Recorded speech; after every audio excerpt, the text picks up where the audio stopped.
দীর্ঘ ৪ বছর পর ফের শুরু হয়েছে সুনামগঞ্জ ছাতক সিলেট রেলপথ সংস্কার কাজ। ২০২২ সালে ভয়াবহ বন্যায় ক্ষতিগ্রস্ত হয়েছিল এই রেলপথ। নতুন করে কাজ শুরু হওয়ায় খুশি স্থানীয়রা, তবে শঙ্কা দেখা দিয়েছে কাজের মান নিয়ে। একটা সময় এই রেলপথে ছুটত ট্রেন, গন্তব্যে যেতেন যাত্রীরা, কিন্তু এখন সবই বন্ধ। এটি সুনামগঞ্জের Chhatak Sylhet rail route. Corona ও ২০২২ সালের ভয়াবহ বন্যায় ক্ষতির পর ৪ বছর ধরে বন্ধ এ পথে রেল চলাচল।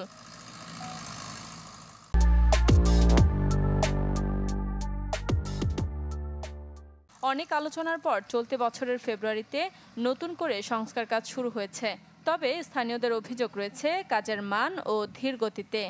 ওই যে ২০২২ সালে বন্যায় যে ক্ষতিটা হয়েছিল, তারপর থেকে ট্রেন যে বন্ধ হয়েছে, যে রাস্তা হয়েছে, তখন কাজ করতেছে, কাজ কোন দিন শেষ হইব, তারপর ২০২৬ সালে শেষ হইব, কোন দিন শেষ হইব তার কোনো নিশ্চয়তা নাই। বহুত দিন ধরে ফালাইনি আমরা, রেল লাইন চলেতে তো আমরা অনেক গাড়ি ভাড়া আছে। চালু হইতো, আমরা দ্রুত চাই, সুবিধায় যাতায়াত করার জন্য আমার সুবিধা হয়।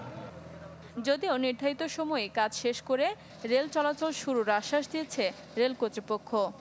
আমাদের টার্গেট হচ্ছে সেপ্টেম্বর ২০২৬-এর ভিতরে এই প্রজেক্ট শেষ করা, কারণ আমাদের ডেডলাইন দেয়াই আছে সেপ্টেম্বর ২০২৬। আশা করছি ওর ভিতরে আমরা কাজটা শেষ করব। ছাতক সিলেট রেল রুট চালু করতে সংস্কার ব্যয় ধরা হয়েছে ২৩০ কোটি টাকা।